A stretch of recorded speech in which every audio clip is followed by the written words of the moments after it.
एक ऐसी अद्भुत कहानी है जो मैं आज आपको ध्यानपूर्वक सुनाऊंगा और इसे सुनने के बाद आप ज्यादा सोचना, डरना और चिंता सब छोड़ देंगे और आपका मन खुशियों से और प्रसन्नता से भर जाएगा। तो चलिए आज की कहानी की शुरुआत करते हैं। दोस्तों, एक समय की बात है, किसी नगरी में एक युवक रहा करता था। वो युवक अत्यंत दुखी था। वो बहुत निराश था। उसे ये समझ नहीं आ रहा था कि आखिर इस दुनिया में हर व्यक्ति अपने मतलब के लिए ही क्यों जीता है। उसे हर जगह हर कोई केवल स्वार्थी नजर आता था। वह हमेशा यही सोचा करता कि उससे कोई प्यार नहीं करता, उसकी कोई परवाह नहीं करता। सब उससे मतलब के लिए अपने संबंध रखते हैं। मतलब खत्म हो जाते ही सब उसे अपने आप से दूर कर देते हैं। दोस्तों, हमारे जीवन में भी कुछ ऐसा ही होता है। हम भी हमेशा किसी न किसी का साथ ढूंढते ही रहते हैं और जब हमें किसी का साथ नहीं मिल पाता तो हम अपने आप को अकेला महसूस करते हैं, कमजोर महसूस करते हैं। हमें लगता है कि इस दुनिया में हमारे जैसे कोई है ही नहीं। हमें कोई प्यार नहीं करता, हमारी कोई परवाह नहीं करता। लेकिन हम यह भूल जाते हैं कि अंत में तो हर किसी को अकेले ही जाना है। वह व्यक्ति अपने इस अकेलेपन से बहुत परेशान हो चुका था, जिस कारण एक दिन उसने अपना घर छोड़ दिया और एक रास्ते पर निकल पड़ा। उसके मन में कई सारे विचार थे। उन विचारों में मग्न होकर वह उस रास्ते पर आगे की ओर बढ़ता ही जा रहा था। तभी उसे रास्ते में एक आश्रम दिखाई पड़ा। वह उस आश्रम की ओर आगे बढ़ा। तभी उसने देखा कि एक गुरु अपने शिष्यों को ध्यान करना सिखा रहे हैं और उन्हीं शिष्यों में से एक शिष्य ने अपने गुरु से कहा, है गुरु, आखिर यह ध्यान क्या है और इस ध्यान को करने से हमें क्या लाभ? तभी वह गुरु अपने उस शिष्य के इस सवाल का जवाब देते हुए कहते हैं, पुत्र, ध्यान ही सच है और ध्यान हमें अकेला कर देता है। हम जितने ज्यादा अकेले होते जाते हैं उतना ही हम ध्यान में उतरते चले जाते हैं और यही अकेलापन तुम्हें सत्य के मार्ग पर ले जाता है, तुम्हें सत्य की प्राप्ति करवाता है। वह युवक आश्रम के बाहर खड़े होकर यह सब कुछ देख रहा था, सुन रहा था। जैसे ही उसने उन गुरुवर के मुख से यह सारी बातें सुनी, वह दौड़ा दौड़ा उन गुरुवर के पास आया और कहने लगा, है गुरुवर, यदि ध्यान हमें अकेला कर देता है तो इसका मतलब यह हुआ कि मैं इन सब चीजों में श्रेष्ठ हूं। आप तो ध्यान का सहारा लेकर अकेले होते हैं, लेकिन मैं तो ऐसे ही अकेला हूं। मेरा ऐसा कोई नहीं है जिसे मैं अपना कह सकूं, जो मेरी परवाह करता हो, जो मेरा ख्याल रखता हो, और मैं अपनी राह पर अकेला ही चलता चला जा रहा हूं। उस व्यक्ति की ये सारी बातें सुनकर उन गुरुवर ने उस व्यक्ति को ध्यानपूर्वक देखा और उसके बाद उससे कहते हैं, भंते, अगर तुम अकेले हो तो तुम्हारे पीछे तुम्हारा पूरा परिवार, तुम्हारे मित्र, तुम्हारे शत्रु, तुम्हारे सगे संबंधी, इन सब को लेकर तुम कहां जा रहे हो? उन गुरुवर के मुख से यह बात सुनकर वह व्यक्ति चौंक उठा और उसने तुरंत ही पीछे मुड़कर देखा तो वहां पर कोई नहीं था। तभी वह उन गुरुवर से कहता है गुरुवर, कौन है मेरे पीछे? कोई तो नहीं, न मेरे परिवार वाले, न मेरे मित्र, न मेरे शत्रु और न ही मेरे सगी संबंधी। मैं तो सबको पीछे छोड़ आया हूं क्योंकि कोई मुझे नहीं पूछता, कोई मेरी परवाह नहीं करता, कोई मेरा ख्याल तक नहीं रखता, यहां तक कि मेरी कोई आवाज तक नहीं सुनना चाहता। लेकिन जब किसी के ऊपर कोई समस्या आती है तो वह मुझे अवश्य याद करता है, पर बाकी समय पर वह मुझे पूछते तक नहीं। उन्हें यह तक खबर नहीं होती कि मैं किस हाल में हूं, मैं जिंदा भी हूं या नहीं। उन सबको इन सब चीजों से कोई फर्क नहीं पड़ता। उन गुरुवर ने उस व्यक्ति की यह सारी बातें ध्यानपूर्वक सुनी और उसके बाद उस युवक से कहते हैं, भंते, तुम सही कह रहे हो, लेकिन जब तक तुम इन सभी को छोड़कर नहीं आते तब तक तुम भला अकेले कैसे हो सकते हो? वह व्यक्ति एक बार फिर से आश्चर्यचकित होकर पीछे मुड़कर देखता है और फिर उन गुरुवर से कहता है गुरुवर, यहां पर तो कोई नहीं है, मैं अकेला ही यहां पर आया हूं। लग रहा है कि आप मेरा मजाक उड़ा रहे हैं। मेरे पीछे कोई नहीं है, आप खुद देख सकते हैं, तो फिर आप ऐसा क्यों कह रहे हैं कि जाओ और इन्हें छोड़कर आओ? जब मेरे साथ कोई है ही नहीं तो मैं भला उन्हें कहां छोड़ूं, कैसे छोड़ूं? उस युवक की ये सारी बातें सुनकर वह गुरुवर मुस्कुराने लगे और उस युवक से कहते हैं, भंते, आखिर तुम मुझसे क्या चाहते हो? इस पर वह युवक उन गुरुवर से कहता है गुरुवर, मैं आपका शिष्य बनना चाहता हूं, मुझे कोई साथी चाहिए, मुझे अपना शिष्य बना लीजिए, मैं जीवन भर आपका आभारी रहूंगा। उस युवक की यह बातें सुनकर उन गुरुवर ने कहा, भंते, तुम चाहो तो यहां पर 1 महीने रह सकते हो। उसके बाद ही मैं यह निर्णय कर पाऊंगा कि क्या मुझे तुम्हें अपना शिष्य बनाना चाहिए या फिर नहीं। लेकिन तुम्हें मेरी एक बात माननी होगी। तुम्हें इन 30 दिनों के अंदर ध्यान का अभ्यास करना होगा। अगर तुम ये कर सकते हो तो तुम यहां पर अगले 1 महीने के लिए रुक सकते हो, अन्यथा तुम्हारे लिए यहां पर कोई जगह नहीं। उस व्यक्ति ने काफी सोच विचार कर उन गुरुवर से कहा, है गुरुवर, आप जैसा कहेंगे मैं वैसा ही करूंगा। आप चाहते हैं कि मैं इन 30 दिनों में ध्यान का अभ्यास करूं, तो मैं यह करने के लिए तैयार हूं। उस व्यक्ति ने उन गुरुवर की बात मान ली और आश्रम में ही रुक गया। अगले दिन सुबह सुबह वह गुरुवर उस व्यक्ति के पास आए और उस व्यक्ति से कहने लगे, भंते, तुम किससे बात कर रहे हो? तुम्हारा ध्यान कहां है? इस पर वह व्यक्ति जवाब देते हुए कहता है गुरुवर, मेरे साथ तो कोई नहीं है, मैं भला किससे बात करूंगा, मैं तो अकेला हूं। तभी वह गुरुवर उस व्यक्ति से कहते हैं, ठीक है, लेकिन अब ध्यान लगाओ, क्योंकि तुमने मुझे वचन दिया था कि इन 30 दिनों में तुम ध्यान का अभ्यास करोगे। उन गुरुवर के कहने पर वो व्यक्ति ध्यान करने बैठ जाता है। लेकिन पहले दिन उसे ध्यान करने में बहुत तकलीफें आती हैं, बहुत सारी परेशानियों का सामना करना पड़ता है।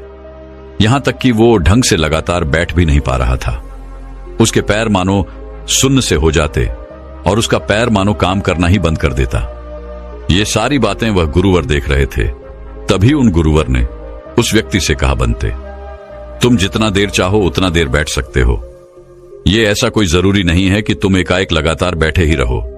यदि तुम्हें थोड़ी तकलीफ है तो तुम उठ सकते हो, टहल सकते हो और फिर आकर बैठ सकते हो।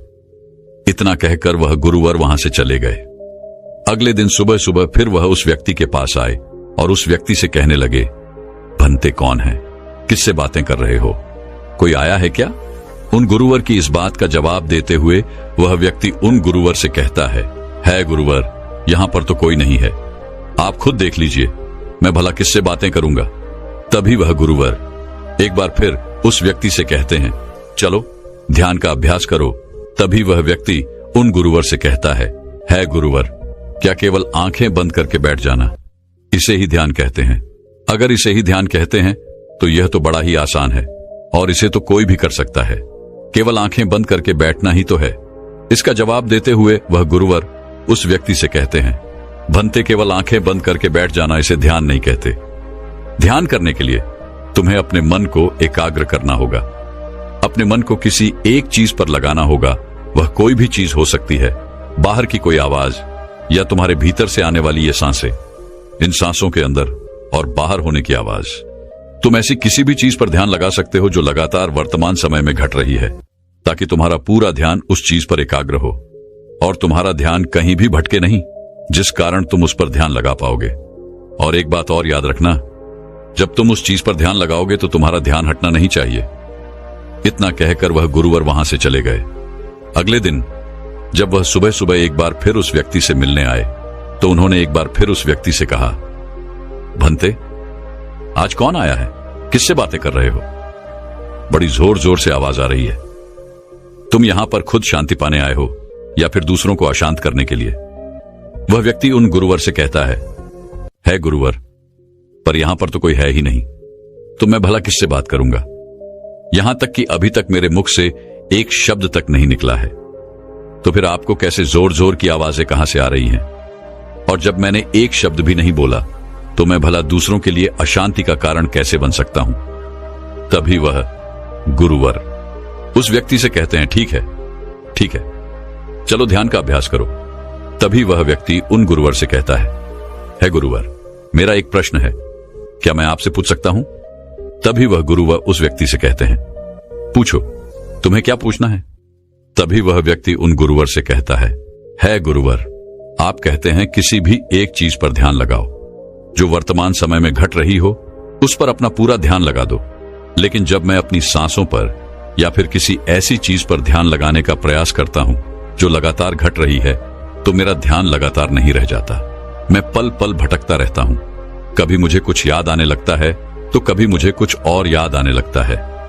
वो पुरानी चीजें, वो पुरानी यादें मेरा पीछा नहीं छोड़ती। आपके कल यहां से चले जाने के बाद मैंने ध्यान करने के लिए बहुत प्रयास किया, लेकिन वह पुरानी यादें बार बार मुझे याद आ रही थी, जिस कारण मैं एक चीज पर ध्यान लगा ही नहीं सका। तो अब मुझे क्या करना चाहिए? उस व्यक्ति की यह सारी बातें सुनकर वह गुरु मुस्कुराने लगे और वहां से चले गए। उन गुरुवर की हंसने की वजह उस व्यक्ति को समझ नहीं आई। अगले दिन सुबह सुबह एक बार फिर वह गुरुवर उस व्यक्ति के पास पहुंचे और कहा, भंते, ये तुम क्या कर रहे हो? इतना आलस, चारों ओर आलस ही आलस फैला हुआ है। अपने पास से आलस को भगाओ, अन्यथा यह तुम पर हावी हो जाएगा और फिर तुम हमेशा इसके अधीन बनकर रहोगे। तभी वह व्यक्ति गुरुवर से कहता है गुरुवर, आप तो रोज एक ही बात कहते हैं कि यहां पर कोई है, लेकिन मुझे तो कोई नजर आता ही नहीं। आप ही बताइए, यहां पर कौन है? तभी वह गुरु वह उस व्यक्ति से कहते हैं, ठीक है, चलो अभ्यास के लिए चलते हैं।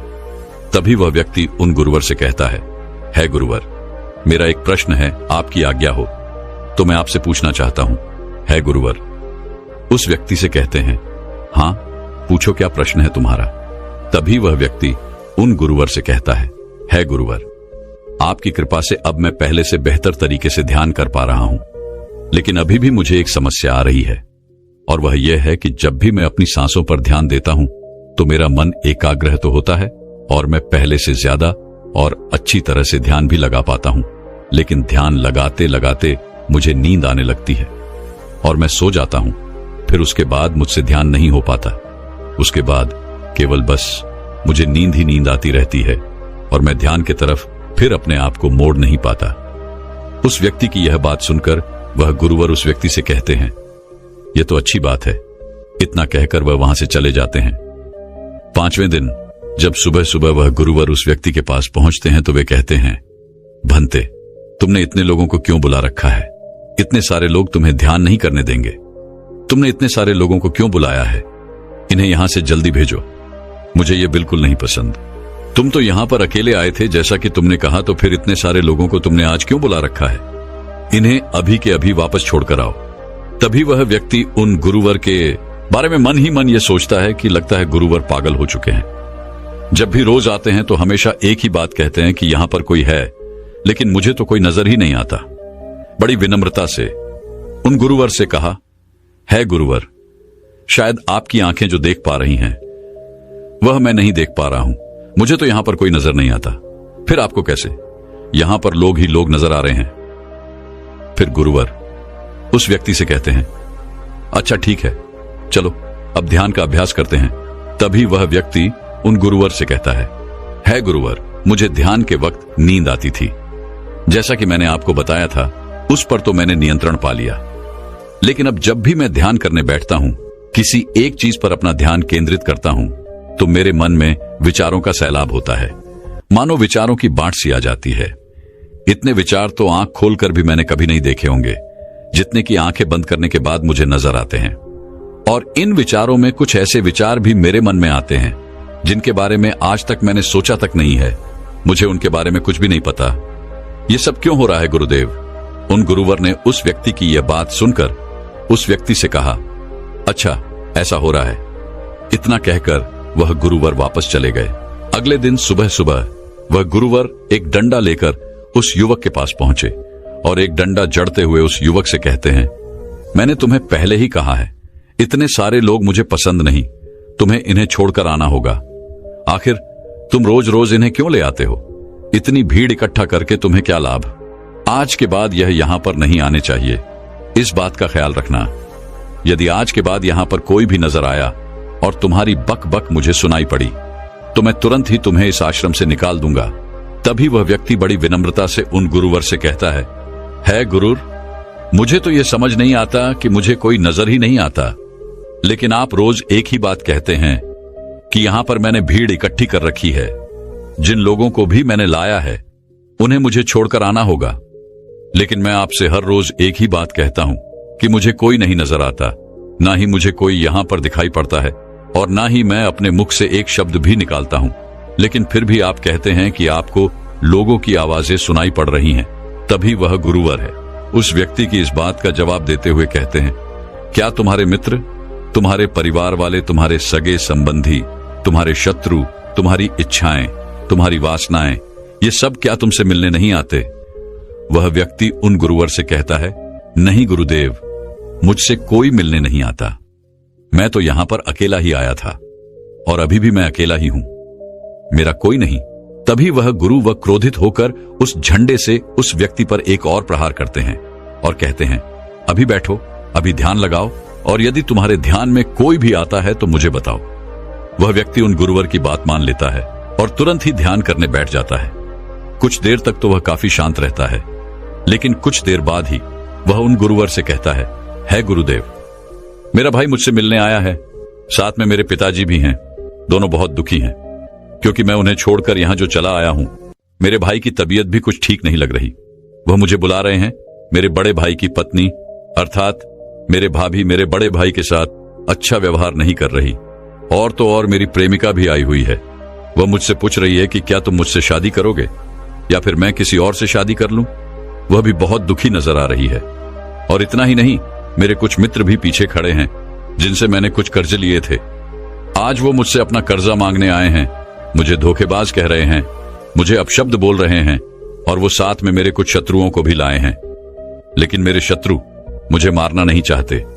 वह तो यह कह रहे हैं कि तू तो पहले से ही मरा हुआ है, तुझे और क्या मारना। इतना कहकर वह व्यक्ति कुछ देर के लिए शांत हो गया, लेकिन उसी के बाद फिर कुछ देर बाद वह एक बार फिर से उन गुरुवर से कहने लगा है, गुरुवर, अब मेरे पास एक बहुत बड़ा घर है, इसे मैंने खरीद लिया है। मैं, मेरे पिता, मेरी माता, मेरा भाई, मेरी भाभी सभी इसमें बहुत मिलजुल के रह रहे हैं। हम बहुत खुश हैं। मैं अब अपने मित्रों से अत्यधिक अमीर हूं।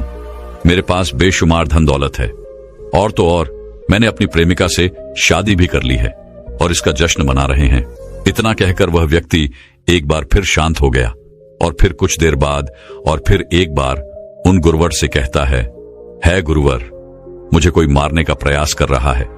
लगातार वो मुझ पर प्रहार कर रहा है। मैं उसका चेहरा देखने का प्रयास कर रहा हूं, लेकिन मुझे उसका चेहरा नजर नहीं आ रहा। इतना कहते कहते वह उन गुरुवर से कहता है, गुरुदेव, ये तो आप हैं जो मुझे मार रहे हैं और यह भी कह रहे हैं कि इतनी भीड़ को लेकर क्यों आए हो और इन्हें लेकर कहां जा रहे हो। मेरे साथ तुम्हें अकेले ही चलना होगा। इतना कहकर वह व्यक्ति ध्यान से उठ गया और उनको रुके चरणों में गिर पड़ा और उनसे कहने लगा, है गुरुदेव, आप सही थे। आप जो हमेशा कहते थे कि इस भीड़ को लेकर मैं कहां जा रहा हूं, आप हमेशा यही कहते थे कि इन सबको छोड़ कर आओ, लेकिन मुझे कोई नजर नहीं आता था। लेकिन आज मैंने उन सबको देख लिया जिन्हें मैं अपने साथ लेकर आया था, जिन्हें मैं अपने साथ लेकर घूम रहा था। हर कोई मेरे साथ ही है, मेरे पास है। लेकिन मैं ये सोच रहा था कि आखिर मैं इतना बेचैन क्यों हूं और मेरी बेचैनी की वजह क्या है। उस व्यक्ति की यह सारी बातें उन गुरुवर ने ध्यानपूर्वक सुनी और उसके बाद वो वहां से चुपचाप उठकर चले गए। उसके बाद से वो गुरुवर उसके पास कभी नहीं आए।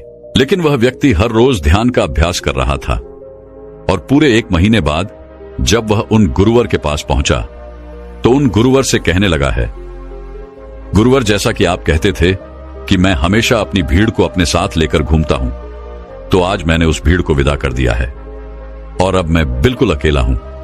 मेरे साथ कोई नहीं, मेरे साथ आप भी नहीं है, यहां तक कि मैं खुद अपने साथ नहीं हूं। मैं एक परम शांति महसूस कर रहा हूं। अब मुझे ऐसा प्रतीत होता है कि अब मेरे जीवन में कोई समस्या नहीं है, कोई समाधान नहीं है। मैं बहुत हल्का महसूस कर रहा हूं, मैं बहुत अच्छा महसूस कर रहा हूं और इस शांति में जो आनंद है इसका क्या कहना।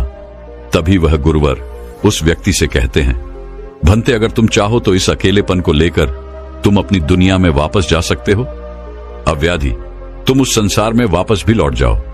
भले ही लोग तुम्हारे आसपास क्यों न रहे, भले ही पूरी भीड़ तुम्हारे साथ क्यों न रहे, लेकिन फिर भी तुम अकेले ही रहोगे। फिर चाहे वह तुम्हारे रिश्तेदार हो, सगे संबंधी हो, परिवार वाले हो, तुम्हारे मित्र, तुम्हारे शत्रु, तुम्हारी भावनाएं या फिर तुम्हारी प्रेमिका, इन सब के साथ रहकर भी तुम पूर्ण रूप से अकेले ही रहोगे। और इतना ही नहीं, तुम्हारे जीवन में जब भी कोई बुरी परिस्थितियां आएंगी तब भी तुम बिल्कुल अकेले और शांत रहोगे और तुम हर परिस्थितियों का समाधान निकालने में भी अब पूरी तरह सक्षम हो चुके हो।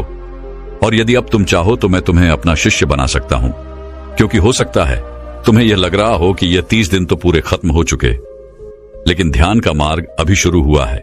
और याद रहे कि अभी तो बहुत कुछ सीखना है, जानना है, लेकिन कुछ रखना नहीं है। यह मार्ग अभी शुरू हो रहा है और यह मार्ग अति लंबा है और इस मार्ग की शुरुआत शांति से ही होती है। तभी वह व्यक्ति उन गुरुवर को प्रणाम करता है और उनसे कहता है गुरुवर, मैं अपने घर वापस लौटना चाहता हूं, अपने उस संसार में वापस जाना चाहता हूं ताकि मैं अपनी जिम्मेदारियों को निभा सकूं और साथ ही साथ इस मार्ग पर भी आगे बढ़ सकूं। यदि आपकी आज्ञा हो। इतना कहकर वह व्यक्ति शांत हो गया। तभी वह गुरु मुस्कुराने लगे और उस व्यक्ति से कहते हैं, भंते मन शांत हो तो सब हो सकता है। तुम संसार में रहकर भी अकेले रह सकते हो, लेकिन एक बात याद रखना कि हमें सीखना बहुत कुछ है, जानना बहुत कुछ है, लेकिन रखना कुछ भी नहीं। अब तुम जा सकते हो, तुम्हारा कल्याण हो। तो दर्शकों, चलिए अब ज्यादा सोचने के ऊपर अगली कहानी की शुरुआत करते हैं। संपूर्ण मानव जाति एक दौड़ में लगी हुई है, एक ऐसी दौड़ जो कभी पूरी नहीं होती, जो उसके जन्म के साथ शुरू होती है और मरने तक उसका पीछा नहीं छोड़ती। लेकिन क्या कभी आपने ध्यान दिया है कि यह दौड़ किस चीज की है? जरा ठहरकर खुद से पूछिए कि आप किसके पीछे दौड़ रहे हैं और वास्तव में क्या यह दौड़ कभी पूरी हो सकती है? जिन भौतिक सुख सुविधाओं को इकट्ठे करने में इंसान लगा रहता है, क्या वास्तव में वो भौतिक सुख सुविधाएं उसे शांति या फिर आनंद प्रदान कर सकती है? सिकंदर ने मरने से पहले अपने सभी मंत्रियों को कहा था कि जब मेरी अर्थी उठाई जाए तो मेरा शरीर ढका हुआ नहीं होना चाहिए, मेरी हथेलियां खुली होनी चाहिए, ताकि सारी दुनिया यह देख सके कि जो सिकंदर पूरी दुनिया को जीत सकता था, वो भी अपने साथ कुछ नहीं ले जा सका। उसके हाथ खाली के खाली रह गए। लेकिन जीवन की बागडोर ऐसी होती है कि उसे कभी ठहरने का वक्त ही नहीं मिलता। कभी वह सोच विचार ही नहीं करता कि जीवन का सबसे बड़ा सुख क्या है और इसके विपरीत जीवन का सबसे बड़ा दुख क्या है।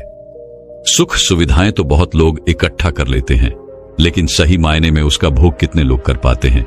वही भौतिक वस्तुएं जो उसने अपने आनंद, अपनी शांति के लिए संग्रहित की थी, वही सुख सुविधाएं उसके दुख का कारण बन जाती हैं। जब पैसा नहीं कमाया था तो पैसा ना होने का दुख था, और जब पैसा कमा लिया तो वही पैसा उसके बच्चों के लिए या उसके लिए झगड़े का कारण बन जाता है। तो फिर कैसे सुख सुविधाएं, किन चीजों के पीछे आप भाग रहे हो?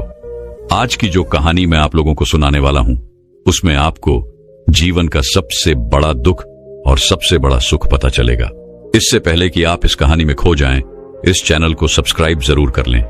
तो चलिए कहानी शुरू करते हैं। अपनी गरीबी के दिन याद करके सेठ धनानंद की आंखों में आंसू आ गए। आज उसने जीवन में सब कुछ हासिल कर लिया था। सारी सुख सुविधाएं उसके पास थी। घर में नौकर चाकर थे, हजारों लोग उसके नीचे काम करते थे, जो उसकी एक आवाज पर उसके पास खड़े होते थे।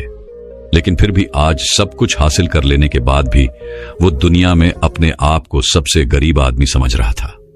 आखिरकार अपनी गरीबी के दिन याद करके उसकी आंखों में आंसू आ गए। उसके पास कुछ नहीं था, लेकिन तब भी वो प्रसन्न रहता था। लेकिन आज सब कुछ होने के बाद भी वो प्रसन्न नहीं था। और दुनिया में वही आदमी सबसे गरीब होता है जो सब कुछ होते हुए भी अकेला महसूस करता है। उसे एहसास होने लगा था कि धन संपदा या भौतिक सुख सुविधाएं उसके मन की पूर्ति नहीं कर सकती। लेकिन अब तो बहुत देर हो चुकी थी। उसका पूरा जीवन बीत चुका था। अब पूरे जीवन की कमाई उसे व्यर्थ लगने लगी। उसे लगने लगा कि उसने जो कुछ कमाया वो सब यूं ही था, व्यर्थ था। ये एहसास उसे जीवन में पहले कभी नहीं हुआ था। काश उसे ये एहसास पहले हो गया होता तो वह ठहर जाता, रुक कर चिंतन करता कि जो चीज वह इकट्ठी कर रहा है, क्या वास्तव में वह इकट्ठी करने लायक है।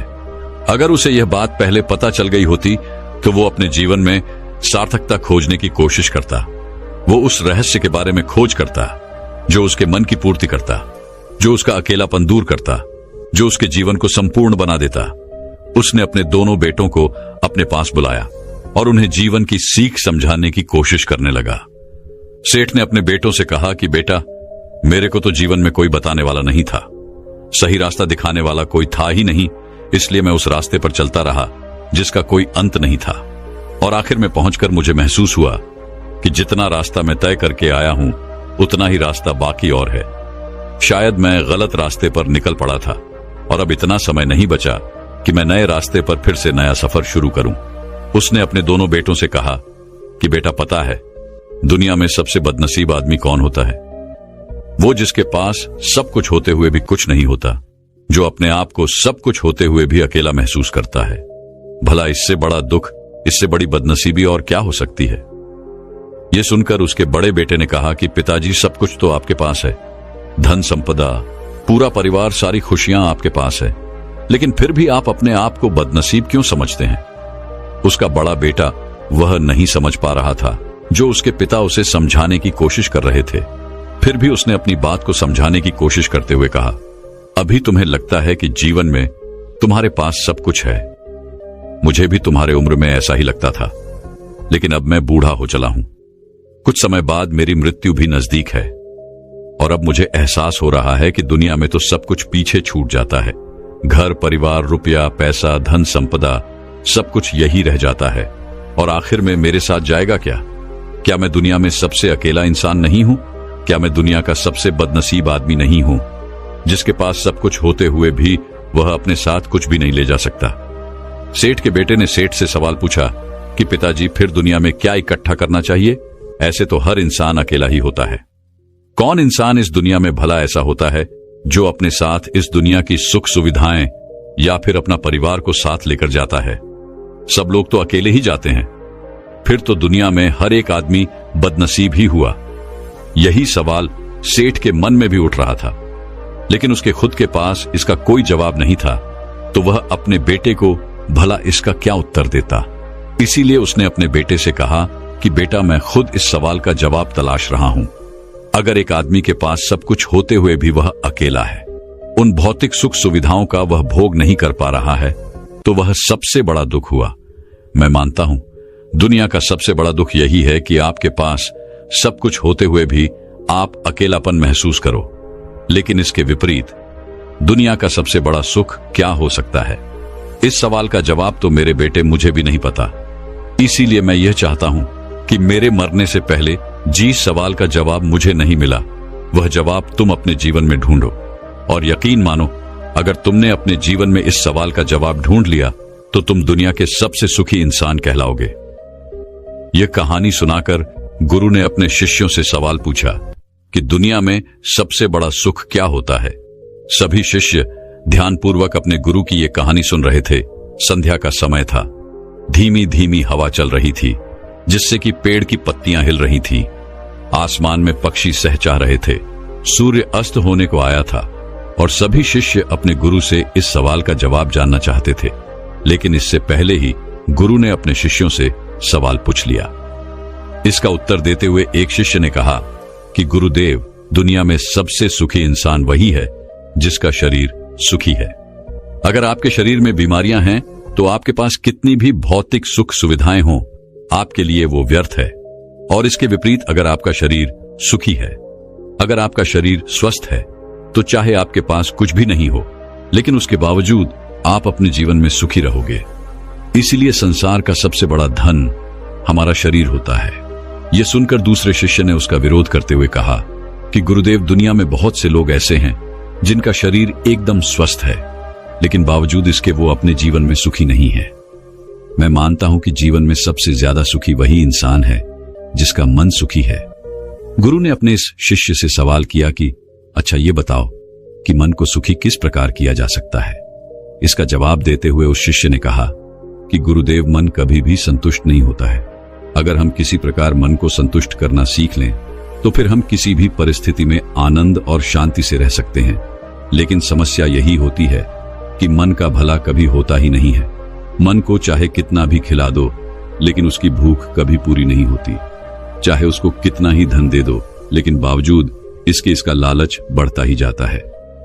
अब गुरु ने सभी शिष्यों को समझाना शुरू किया। गुरु ने कहा कि अज्ञानतावश मनुष्य कभी यह समझ नहीं पाता कि उसका मन हमेशा से खाली था, लेकिन व्यर्थ की चिंताएं, व्यर्थ के लक्ष्य अपने जीवन में बनाकर उसने अपने मन को बांध लिया। जिस मन की प्रवृत्ति हमेशा खाली रहने की थी, उसने उस मन को कूड़े कचरे से भर लिया।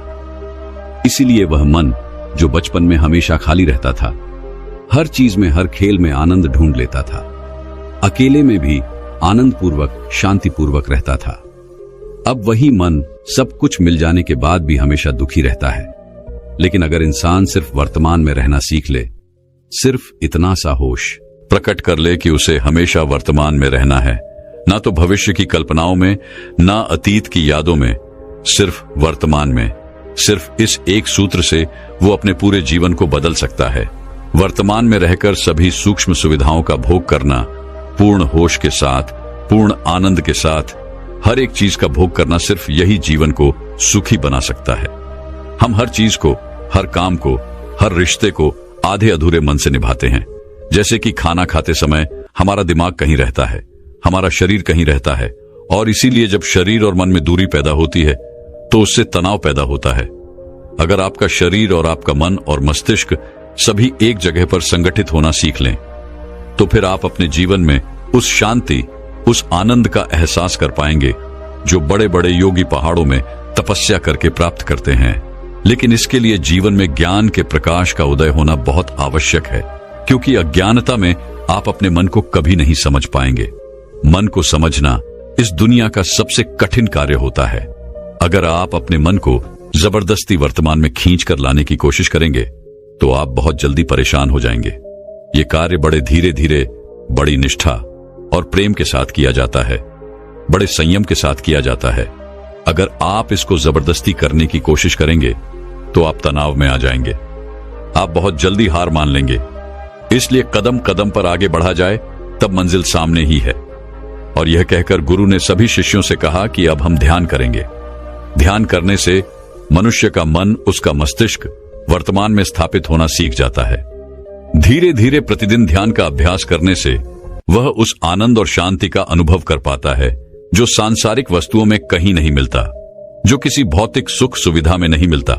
और इसके बाद सभी शिष्य अपने गुरु के साथ ध्यान में लीन हो गए। दोस्तों, मैं उम्मीद करता हूं कि यह कहानी सुनने से आपके जीवन में अच्छे बदलाव आए होंगे। आपको इस वीडियो से क्या सीखने मिला ये कमेंट करके जरूर बताएं, और अपने परिवार, दोस्तों या आपके करीबी इंसान के साथ ये कहानी शेयर करके उन्हें भी इस ज्ञान से परिचित करवाएं। बाकी अगर आपको ये वीडियो दिल से अच्छी लगी हो तभी इस वीडियो को लाइक कर देना, और आपने अब तक इस चैनल को सब्सक्राइब न किया हो तो चैनल को सब्सक्राइब भी जरूर कर देना। आपका हर दिन शुभ हो और खुशियों से आपका जीवन भरा रहे। धन्यवाद। नमो बुद्धाय।